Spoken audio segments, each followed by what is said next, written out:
Well, I'm coming to you after the news. I taped the episode on Sunday evening, but before we found out about Rob Reiner.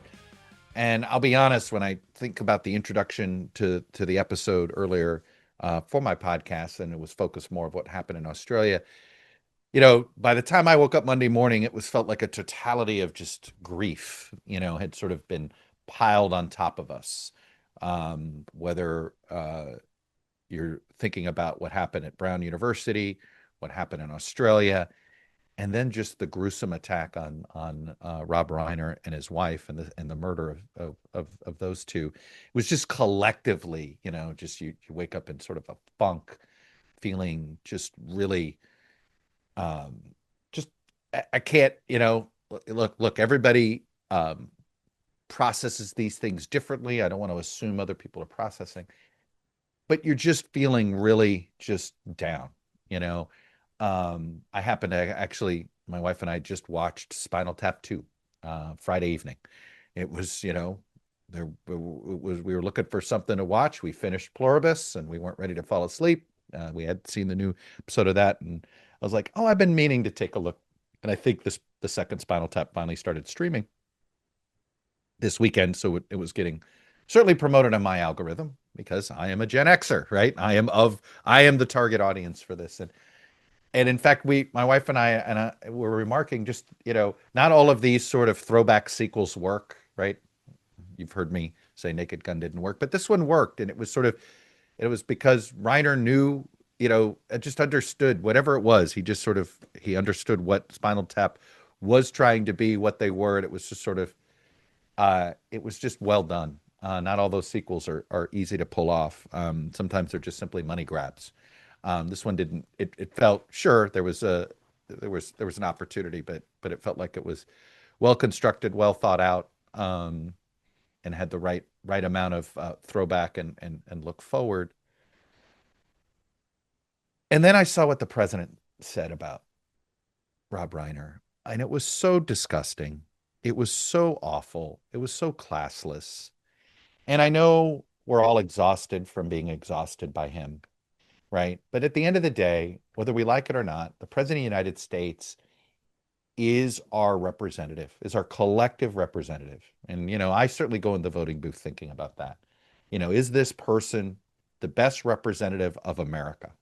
At a moment when you need somebody to put the country first, at a moment when you need somebody to be empathetic, does this person have that skill set? And look, we've had presidents that have been better at it than others. Some are really good at it. They just have that, Barack Obama, George W. Bush, Bill Clinton, all three of them always felt like, they met moments when it needed to be done.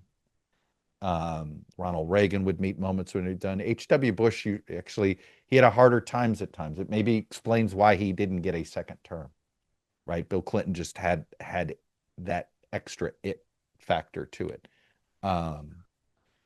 But in general, we've always had a president that knew how to put, sort of not insert themselves into everything. And, just the comment himself, the idea that the president of the United States implied that Rob Reiner's political disagreements with Donald Trump are what got him murdered. It's essentially what he's saying. Can you just pure and utter insanity to think that? That's a level of sick narcissism. And I'm not going to sit here and say I'm an expert at trying to diagnose people, but my God, how narcissistic do you have to be to assume everything is about you, that everything is about this moment, about you, and you have to insert, there's the cliche, the famous quote about Teddy Roosevelt. He wanted to be the bride at every wedding and the corpse at every funeral. I mean, this is a form of that mental illness on display for all of us to see. But, there are times, on one hand, look, I think we're all used to it by now. Look, I believe the reason he didn't win re-election in 2020 is his inability to have empathy during COVID, right? He just was not the person we wanted to deal with that moment. He was not handling it well. He was not understanding it. He was not getting it.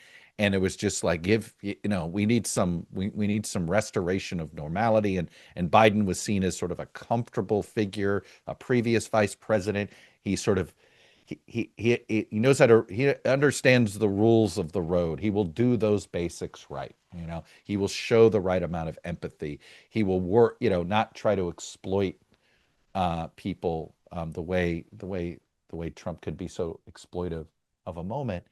And you're just sitting there, and our inability, the fact that Donald Trump is trying to always make somebody's politics the first thing you think about rather than anything else in their lives is what's broken about America right now. And he broke it, right? He is exploiting this moment. He is right. The social media companies and Donald Trump have collectively have tried to break us this way. And he is broken, and he is trying to apply his broken lack of empathy, lack of emotion on the rest of us. Um, but he wants to apply politics to everything when Rob Reiner's artistic work deserves to be celebrated as a great American, period.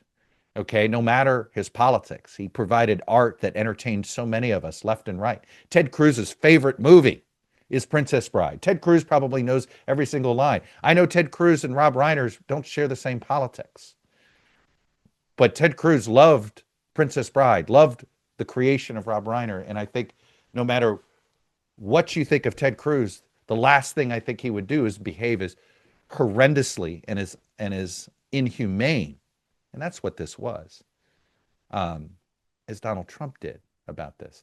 There are many people, whether it's Spinal Tap, whether it's When Harry Met Sally, whether it's All in the Family, which, by the way, a program that sort of promoted dialogue between people that disagree. Him, the liberal son-in-law, Archie Bunker, um, a more intellectually honest version of Donald Trump, at least one with empathy.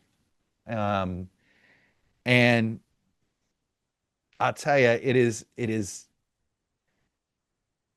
one of the things that I've pledged to do with what I want to do here is to try to be a bit more dispassionate about Trump, because there is, some people are so focused on Trump. We've got to figure out how do we prevent the next Trump, and how do we move past Trump? How do we get past this? We're better than this. We should have real debates between how big or small government is, how much, how high or low taxes should be, whose responsibility should it be to provide health care. These are important debates. I think the distinctions between left and right are interesting and should be negotiated and should be debated. Donald Trump is not a right winger or a left winger. He is a virus, of polarization, right? He is sort of the symptom of polarization at its worst. He is exploitive of the situation in order to garner power.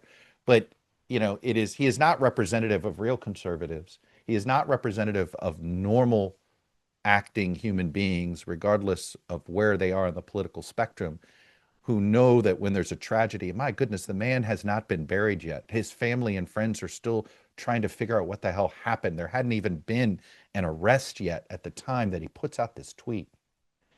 And again, you could sit here and say, oh, we're obsessing over a mean tweet.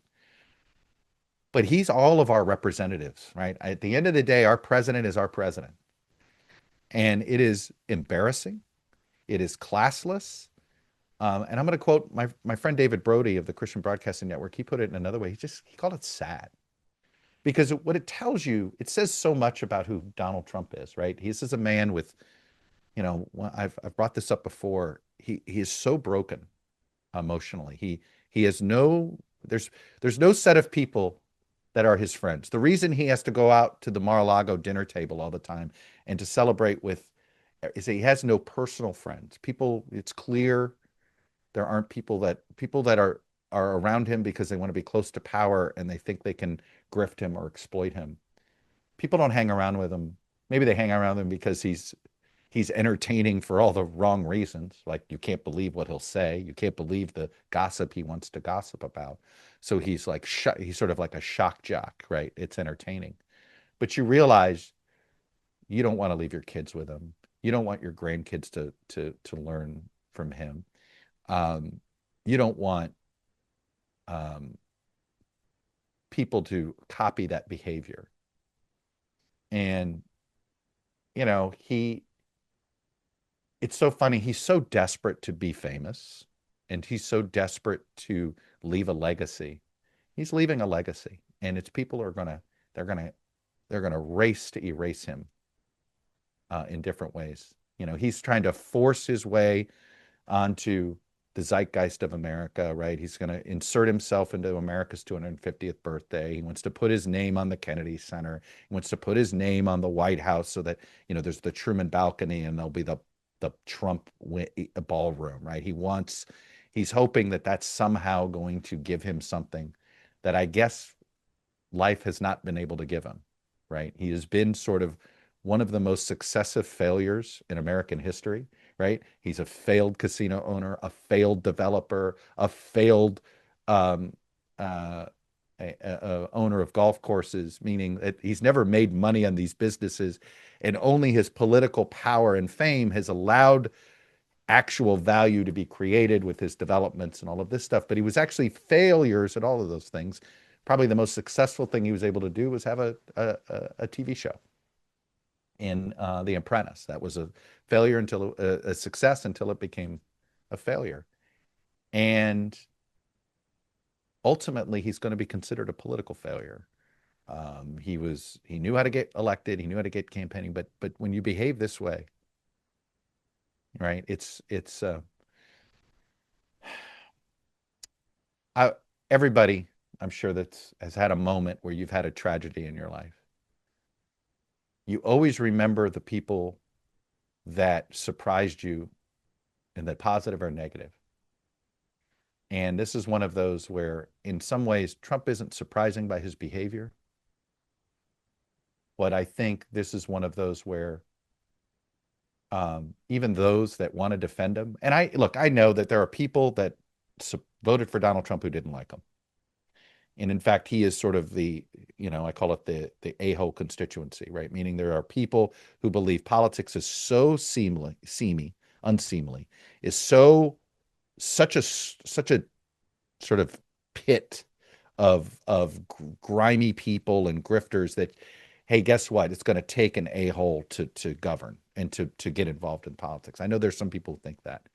Um, right. I mean, I happen to believe that yes, there's no doubt there's a griminess to politics. There's the metaphor that the sausage, you don't want to see the sausage made and how Congress acts. Um, but I think a lot more of us want to know that you want the president to be able to go high and low. And this president only knows how to go low. This president never knows how to go high. And anytime he's even tried to pretend, he's always reading so, sort of directly and staccato like from the prompter. It's clear he's never personally felt these feelings. And again, all you have to do is look at it. His personal relationships don't last. About every 6 years, he has a new band of advisors. This goes back through his entire professional career. I've studied it going all the way back to when he got his start with his father in the early 70s. And whoever was in his inner circle lasted somewhere between 6 and 8 years, and they were gone. And they were gone because he wanted them out and they wanted out, right? Michael Cohen is just one of the most recent example of John Kelly. And there is a pattern here, right? Everybody who breaks away from him never has anything nice to say about him. And it's because of moments like this and what he did. His inability to read a room, his inability to be an American before he's a partisan exploiter of our polarization. And that's what he did. It's gross. It's sick. And look, it's going to get an outsized amount of attention. And some of you may even be criticizing some of us that are trying to bring more attention to it, right? And this is a case where we could chase every outrage, and I try not to chase every outrage, but this one really pissed me off. Because it was one of those things where I was just feeling so down about humans, right? About society, about what happened in Australia, about what happened at Brown. And then, you realize how much Rob Reiner sort of created so many things that sort of defined pop culture for Gen X. I mean, I've probably seen A Few Good Men, more parts of that movie more than any movie I've seen. Maybe Pulp Fiction and Big Lebowski would be second and third for those of you that know me. Um, I just, it's Rob Reiner deserves to be celebrated, and I'm heartened to see so many normal left and right thinking people on social media be disgusted about how the president's behaved over this. But this is one of those moments, and when Republicans are trying to figure out, boy, why are they, why is it harder to motivate the base, and why is it harder to win over swing voters? Um, he's becoming less likable every day. And this is one of those other things politically, the economy's not feeling great, and he's behaving unlikably. It's a toxic mix that actually can accelerate um, the perception of he's losing its status, right? And that's the other thing you have to ask yourself. Like, we know as you get older, the filter goes away. We know he's never had much of a filter as it is, but I actually think Donald Trump of 8 years ago would have had a little bit more, um, a little bit more of a small g governor on himself about this moment, and maybe have at least waited um, a few days before doing what he did. But to insert himself the way he did, um, because ultimately he thinks everything is about him and every moment is about him, and to imply the disgusting implication that somehow um, this this murder had something to do with Donald Trump is just uh, it's to me should be a red flag that there's something wrong in that Oval Office at the moment. And perhaps more people need to speak out. We've talked about that in the previous administration. Or if you see something, say something. Is anybody in this inner circle willing to say, whoa, this is, do we have an issue here? Do we have a problem here? Because this is unhinged. And if, put it this way, if any relative, I'm guessing, and I'll just speak for myself, if I had a relative that sort of behaved this way, I'd be questioning what was going on inside their lives at the moment, that this is how they're thinking. You're like, wow, you are living in a deluded world, in a moment that maybe you ought to not be making very important decisions at the moment. So look, I think it's both revealing and not surprising, and yet the gut punch and the shock is awful. So um, I don't know. I think this is one that will, nothing lingers in the Trump era, but some things, this may stick to him for a little bit longer than usual, especially by doing this sort of in this moment that he chose to do it. All right, just thought I'd check in on that. If you want more of this, or you got, please check out the Chuck ToddCast wherever you get your podcast, here on YouTube, Spotify, or anywhere else you go. Thanks for listening.